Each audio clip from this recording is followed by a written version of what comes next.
sure that if you're in that situation, that you take advantage of our knowledge, our network, of all of the assistance that we can possibly give, so that you're not evicted, so that you're not foreclosed, and we can have sort of a win-win situation for both the homeowner, the tenant, or the homeowner and the bank, whoever the two parties are.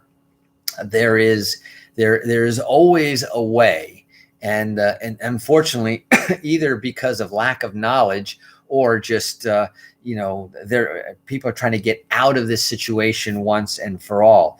So about 3 million people, I'm looking at the statistics here, are behind on their mortgage, the most at any time since the Great Recession. And that doesn't even though, if you think about it, the Great Recession back in 2007, here we are in 2021, it was a full 14 years ago, doesn't feel like it was that far back. And so it's the most delinquent mortgages since the Great Recession. And that's according to the Consumer Financial Protection Board. That's a government agency, the CFPB. About 2 million are in forbearance plans, so about 2/3 of them, which provide a reprieve a year or longer. In fact, at the presentation, someone was saying, well, it's, for some people it's been up to a year, and I says, no, for some people it's been up to 14 months. Remember, the pandemic started in March. If someone hadn't already made their mortgage payment, many people wait till the 15th of the month, because there's a grace period usually on mortgages until the 15th. That once the forbearance hit, or even if they didn't know about the forbearance, they might have just, and as a preventative, held back, saying, listen, I may lose my job, or maybe even already had lost their job by that point. There was a lot of public events that were shutting down. I remember big, conferences of 40, 50,000 people that had, we're talking about big conventions and conferences that were being shut down left and right, because as the pandemic started to spread from China back in November and became more and more likely that it was traveling, and there were travel restrictions starting to be imposed, that these things started shutting down, and on those events are jobs. Those not only the events, but the people that going to the events, and we all saw that there was just a tremendous amount of people that were instantly laid off. And it's funny, because I was looking at my a little Post-it note that I had before that said that I talked about, right? You can go back into March and see the recordings. The 4 delusions that I talked about. Number one, the checks in the mail, right? Those checks, a lot of them just sat right there where they started, on the desk, in the pocket, in the bank. But the checks in the mail. The other thing was the checks in the mail for the stimulus. Remember, how many different stimulus plans have you heard about, and how many stimulus checks did you actually get, right? And so I know a lot of people, they're still waiting for their stimulus check. Next was the delusion that says your boss is going to call you on Monday, because a lot of people were laid off and told that they were going to be called back once the pandemic passes. And everyone thought back then there was 30, 60, 90 days that they might have to shut down or quarantine for, but not more than that.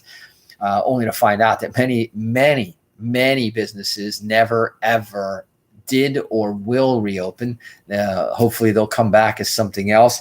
But the delusion that, don't worry, just stay at home and your boss will give you a call back and you'll be back. We talked about the careers that would change forever. Look at all the offices that are not even going back. I was talking to a gentleman yesterday at our workshop who works for Oracle. And he, when the pandemic shut down, he became a work from home employee, and Oracle already told him that he's going to remain a at-home employee, and he's a systems analyst of some sort, and that's what he's going to do, and he can do it from anywhere in the world, and he's going to do it from home. And Oracle is not going to have an office for them, nor the custodian that takes care of the office, the cleaning company that cleans the offices and empties the trash cans, nor all of the offshots of the jobs that are created by businesses that occupy offices that need commuting to get there, and all the supplies that are used in commuting and staffing and stocking and office. So you're going to see a lot of employees go from employees to contractors, and that's going to change everything from benefits to everything else. Anyway, I was just looking at that little note that I had said, and lo and behold, 14 months later, here we are. That evolution isn't even finished yet.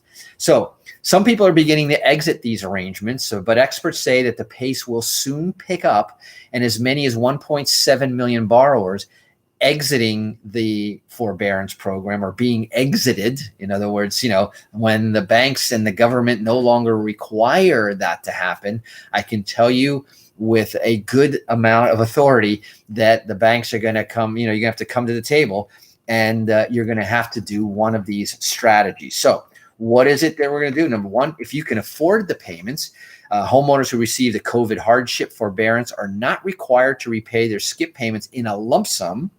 So if you did forbearance because you had to, remember, people were asking me here on the radio, should I take it? And I says, if you don't need it, don't take the forbearance. If you do need it, well, you got to do it. But it was better to take it if you needed it because it afforded you some of these protections. One of them is not having to pay it back in a lump sum once the forbearance period ends. And that's important. Remember, two things that they said: that you wouldn't have to do it in a lump sum payment. Number two is that it wouldn't be reported as a missed payment on your credit report. So a lot of people that did the forbearance protected their credit. Those people that either didn't care or weren't really on top of it now have an additional problem, which is bad credit. So if you can afford it, you can resume your payments.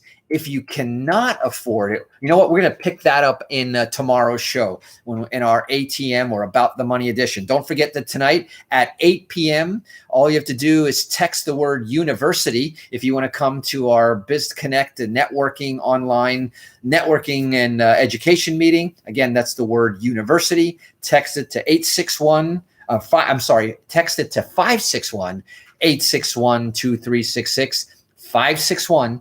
561-861-2366, and I'll send out the invitation, the link, and see you there. So until then, drive safe, wash those hands, and make it a great day. Bye-bye.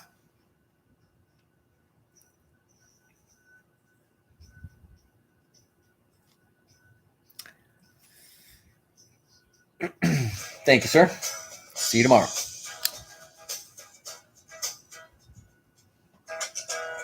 Thanks for listening to Let's see here. Brought to you by Capital One Group LLC in Boca Raton. Their quotes at Capital One Group LLC are available to assist you with your financial needs. There we go. Radio out. YouTube over and out. And now I will bid